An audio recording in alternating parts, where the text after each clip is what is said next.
from the shores of beautiful Lake Coeur d'Alene in the heart of North Idaho. Local, regional, national, and international guests discuss their topics on our forum, the North Idaho College Public Forum, with your host and moderator, political scientist, Tony Stewart.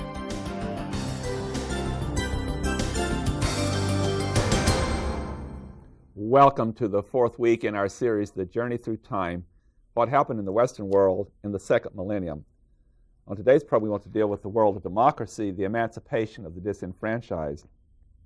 As we do this Chautauqua performance, we're very pleased to welcome to our program the character Abraham Lincoln, who lived from 1809 until 1865. As you know, Lincoln was the 16th President of the United States. He was listed by many historians and continues to be as the greatest American president in our history. He was an attorney. He also was in the legislature in the state of Illinois. He was in the U.S. House. He also was commander-in-chief of the Union forces during the Civil War. He issued the Emancipation Proclamation on September the 22nd, 1862, and was the author of the Gettysburg Address. The gentleman playing President Lincoln is Dr. Harry Fritz. Our distinguished guest is a professor and chair of the Department of History at the University of Montana. He holds a BA degree in chemistry from Dartmouth College, an MA in history from the University of Montana, and a PhD in history from Washington University, St. Louis, Missouri. He's also a former member of the State House in Montana and the State Senate. Excuse me, I have a terrible cold today. Welcome, President Abraham Lincoln, to our program. We're here in 1999. And you'll come back to explain to us many things, and we appreciate it very much. Joining me in questioning you is Janelle Burke, who's an attorney in Idaho, and she'll start today's questioning.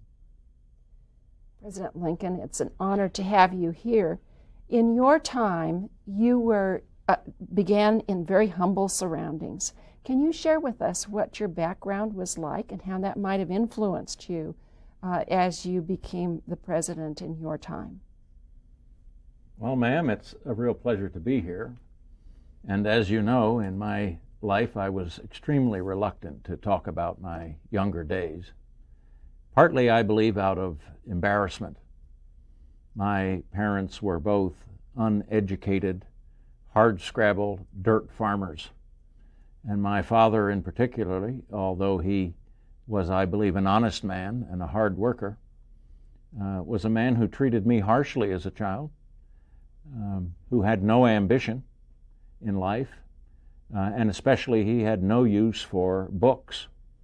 And I was whipped severely on occasion in my youth for ignoring my chores on the farm in preference for reading a book. So it was at a very early age, I think I must have been 6 or 7 years old, when I decided that farming was not for me. It was too hard a job. And that's one of the reasons that when I reached political maturity, I joined the Whig Party. The Democratic Party was the party of agrarians, farmers throughout the nation. But the Whig Party was the party of government-sponsored economic growth and development, transportation, communication, industry, manufacturing. And I believed that the Whig Party, and later the Republican Party, which I joined in 1856, I believed that those parties offered a better future, more choice, more opportunity, more possibility of becoming a respectable member of society.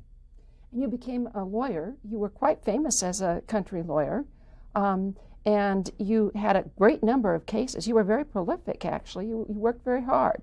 In my day, one did not have to go to college or to law school to become a lawyer. One read a few books and hung out a shingle. And I had the opportunity to read some law books in New Salem, where I lived for a number of years in the 1830s. And I served 4 terms in the Illinois State Legislature. And then, as now, there were many attorneys in the state legislature. And I learned from them and learned their ability to argue both sides of a question A lawyer, as you know, is someone who can find the other side of a one-sided issue. And I set up practice in Springfield, Illinois in about 1840 or so, and practiced law there for 20 years, missing only 2 years when I was a member of the United States House of Representatives. And you're right, I had quite a prolific practice.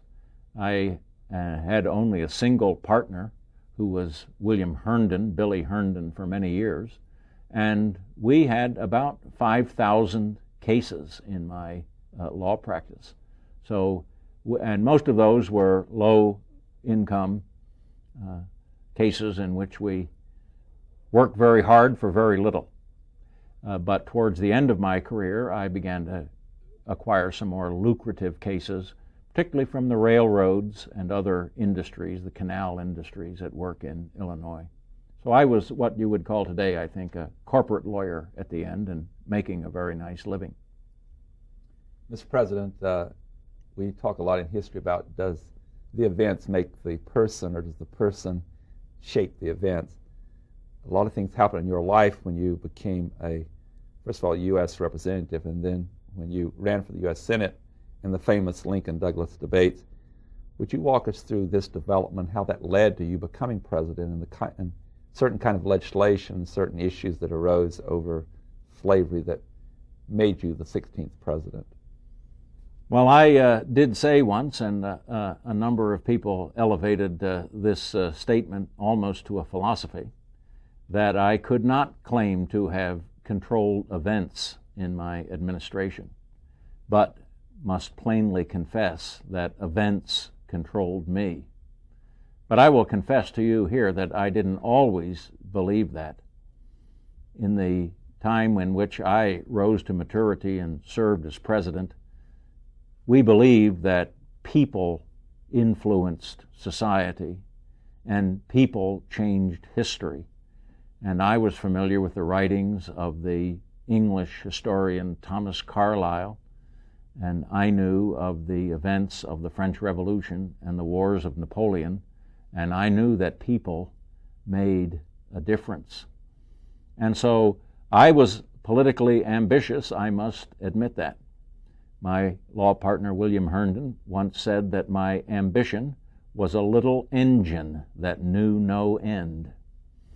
And unfortunately, the Whig Party, of which I was a prominent local member, was the minority party in the state of Illinois. I could not aspire to a statewide office as a member of the Whig Party.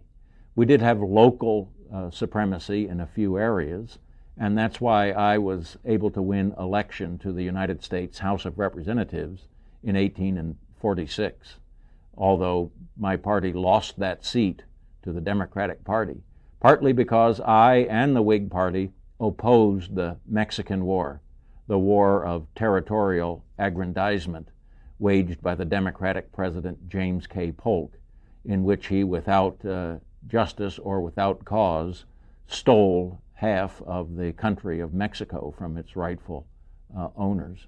I opposed that war. Unfortunately, that war was wildly popular among the general public, and we politicians who stood against it suffered politically from our opposition. And I retired from politics in all but the most basic local activities for the next 5 years. But it was the KansasNebraska Act of 1854 that brought me out of political retirement. And that law was pushed through the United States Congress by the United States Senator from Illinois, the Democrat, Stephen A. Douglas. And that law, as you know, repealed the Missouri Compromise. It stated that the territory of Upper Louisiana, north of the Arkansas border, would be open to slavery. And that territory had been closed to slavery for more than 30 years. It had been closed to slavery as the part of the Missouri Compromise, engineered by my political hero and mentor, Henry Clay, the finest politician in all of American history. And 30 years after that great compromise, the Missouri solution had become, I believe, sacrosanct. And to repeal it and to open up territory that had been previously closed to the expansion of slavery, I think broke faith with our past and with our promises. We had no opposition to slavery in the states where it then existed. We hoped that it was on its way to eventual abolition. But we did not wish to see slavery extended and expanded into territories where it did not exist. And that was the basis of my opposition to the Kansas-Nebraska Act. That's the basis of the Northern Whig Party, and later the basis of the Republican Party, opposition to the extension of slavery in the territories. So I re-entered the political arena as a result of the Kansas-Nebraska Act of 1854. And 4 years later, I was nominated by my party, then the Republican Party. The Republican Party was founded in opposition to the Kansas-Nebraska Act, and it was a northern anti-slavery political party. And the Republican Party was far stronger in Illinois and throughout the North than the Whig Party had ever been, because there were about 25% of the Northern Democrats who opposed the expansion of slavery, and they found their way into the Republican Party. So we were no longer a minority party, we were now the majority party in the state of Illinois. It was pretty close.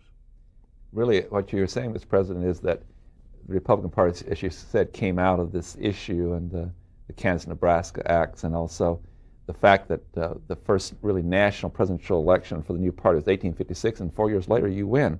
So both, is it not true, your career and the Republican Party's birth and success grew out of basically one very, very major and important issue that was certainly dividing this country? The Kansas-Nebraska Act, which extended slavery, was the main destructive blow, I think, to the Whig Party, which found itself, it had been a national party, but found itself unable to maintain a national presence in the face of the slavery issue. And both political parties disintegrated. Our main opponent, the Republicans' main opponent in the presidential election of 1856, was not the Democratic Party. It was the American Party, or the Know-Nothing Party, which was another result of the breakup of the Whigs. And in 1856, when the Republican Party nominated John C. Fremont as president, we saw the battle as a battle to become the majority party in the North. We knew that we didn't have enough strength as a sectional party to win a national election, but we were fighting for political supremacy in the North against the American Party, and we won that contest. And as you moved west also, and what at the time would be Illinois in that area.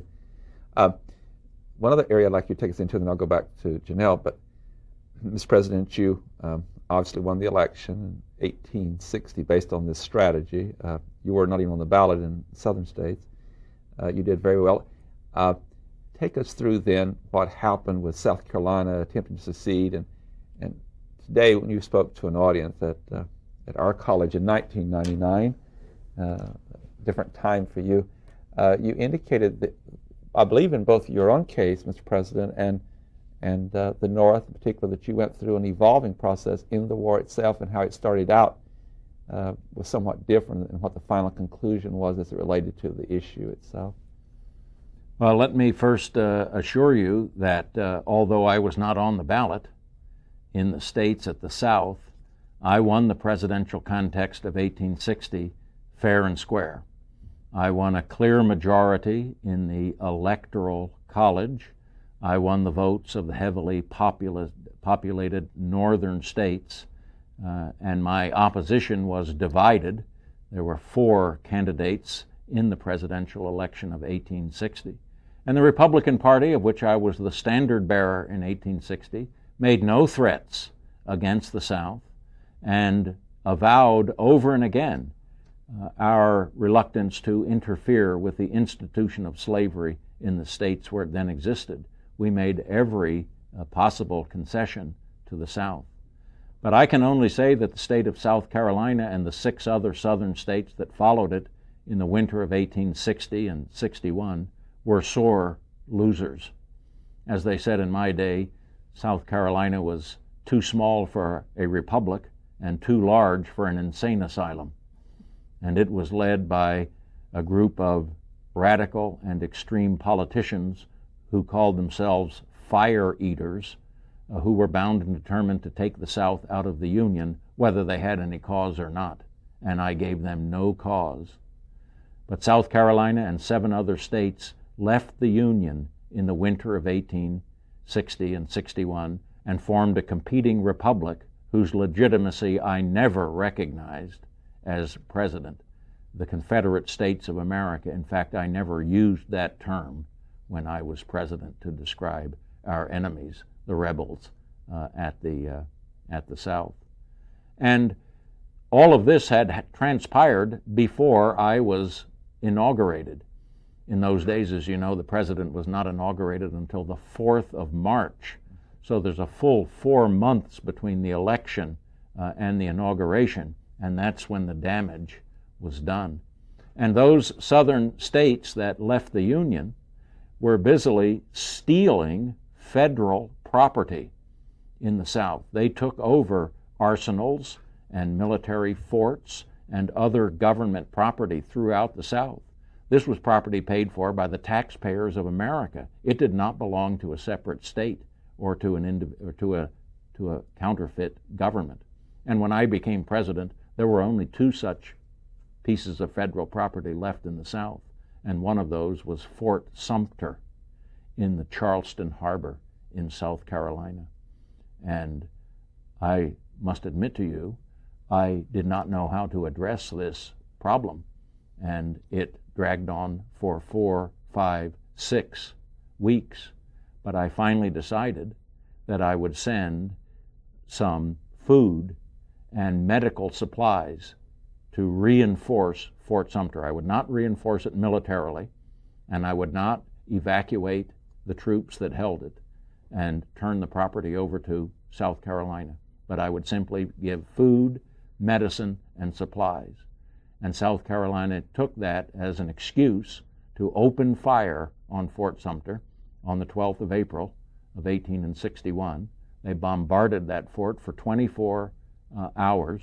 Fortunately, no one was killed, but the commanding general, Major Robert Anderson, believed at the end of a full day of shelling that he had shown the flag and demonstrated sufficient resistance, and he knew holding out was hopeless, and he surrendered the fort. At that time, sir, as you recall, I asked for 75,000 volunteers for a 3-month period to put down the rebellion in the South, and 4 other states seceded at that time: Virginia, Tennessee, North Carolina, and Arkansas seceded after the firing on Fort Sumter and in response to my promised use of coercion to keep the Union together. So there were really 2 issues here. And the first one was obviously as Commander-in-Chief and also Chief Executive of the country, your most concern was to save the Union. And would you briefly take us through that process, but how that led later to, in addition to saving the Union, the Emancipation Proclamation? Well, certainly that has to do with the cause or the causes of the great Civil War through which we persevered and endured. And there's a tremendous amount of controversy then and now regarding the outbreak of Civil War.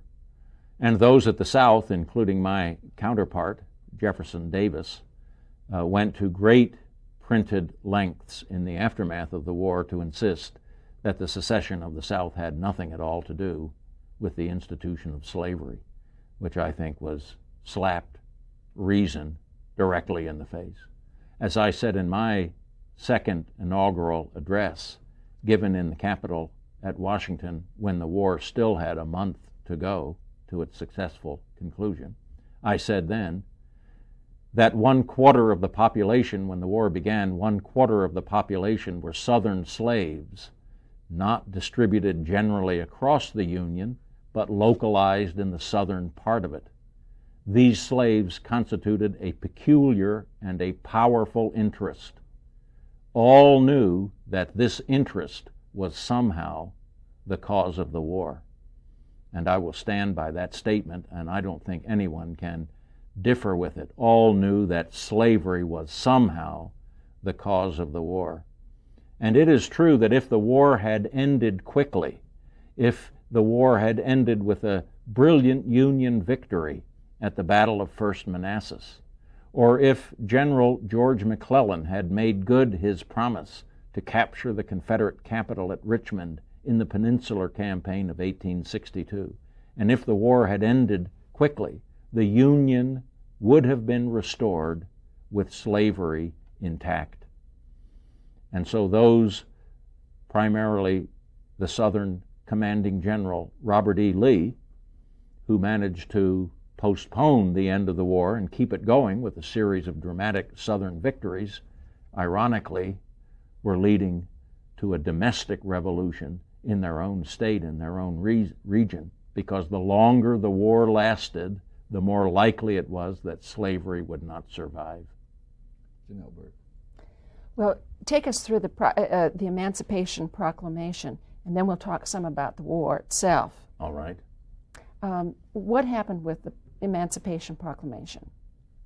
Within less than a year after the war began, it became apparent to me, and I believe to a majority of my party in the North, that the war could not continue without an attack on human slavery, which all knew was somehow the cause of the war. And we came to realize, I certainly came to realize, that if the Union would have been restored with no effect on slavery, we would go through these crises again and again and again. Certainly, territorial crises over sectional crises over slavery had been a staple of the Union ever since the Missouri controversy in 1820. And those crises were growing more and more vociferous. So by the spring of 1862, I realized that something had to be done about slavery. And I called the representatives of the border slave states that had remained in the Union, Delaware, Maryland, Kentucky, Missouri. I called them into my office and proposed a gradual and compensated emancipation plan. I asked those loyal slave states to free their slaves at federal expense, and I was going to pay them $400 apiece in return for their lost property in slaves. But those representatives did not see the issue as I did. They were not willing to take that step. They rejected my proposal. And 3 weeks later, I read a preliminary draft of the Emancipation Proclamation to the members of my cabinet. It was accepted, you signed it. The cabinet agreed with the proposal, but they insisted that I wait until a favorable turn of Union arms before issuing the proclamation. They believed that if I were to issue it at that time in the summer of 1862, it would look like a measure of desperation when the war was not going in our favor. So I waited 3 more months until late September of 1862 in the aftermath of the Battle of Antietam, the first great turning point in the war for the Union, and issued the Emancipation Proclamation on a preliminary basis, and on the 1st of January of 1863, it became official. And the Emancipation Proclamation announced that slaves in Southern controlled territory were free. My critics have charged that the Emancipation Proclamation didn't free a slave. And it is true in a very narrow and technical sense, the Emancipation Proclamation did not apply to slaves in the loyal border states or to slaves in Confederate territory that was controlled by the Union Army. It applied only to slaves in territory controlled by the rebel states where I had no power to make it good. But what that Emancipation Proclamation did, ma'am, was to announce that the abolition of slavery was a Union war goal. And if the war were prosecuted to a successful conclusion, if the rebel states at the South were conquered and occupied, slavery would cease to exist in those states. In our time, there's a great deal of interest in the Civil War, and there's a great deal of interest in going to visit battlefields. during your time, you had some trouble with your generals, determining who is going to be your leaders. What happened, actually? Were you a difficult boss, or did you have a lot of trouble finding the right person? And what was the cause of that? You might talk a bit about West Pointers, if in fact West Point had an influence in your time. Well, when the Civil War began, ma'am, no one could predict how long it would last and how fundamental and astounding the result would be. I think everyone, North and South, envisioned a very quick solution, an end to the war. And to this day, one of the aspects of the war that amazes me is the ability of the southern states in rebellion to organize and amass a citizen army almost overnight. After all, the country, the United States, had an army, and it had had one for its entire existence. But the southern states had to start from scratch. And their ability to put together an army that was well officered and well supplied in the early years of the war made the difference. That's why we could not bring the war to a successful and early conclusion. And the South, I'm reluctant to say, was better prepared to fight. The South had better quality of leadership. There were all of the military academies in the United States were located in the South. The Citadel and Virginia Military Academy, all Southern institutions. And the South had a much more long-standing militia tradition. I say that because the militia was used as a slave patrol in the South. Mr. President, I'm so sorry to tell you that in our time the clock wins and the television wins. We have to bring the program to a conclusion. But President Abraham Lincoln, it's been a tremendous pleasure meeting you and hearing your courage and how you dealt with one of the greatest problems this country ever had, and your support for abolition of slavery. Ladies and gentlemen, I would like to invite you to be with us next week, and we'll continue this journey through time. And I want to take a moment to say thank you to the Idaho Humanities Council for a special grant that's made this series possible. We appreciate their support very, very much. And as I've indicated, next week we'll have another very famous personality in history to talk about their period and how they influenced where we are today. It's from the past that we've got to where we are now. Please join us then. Until then, have a good week. I am Tony Stewart.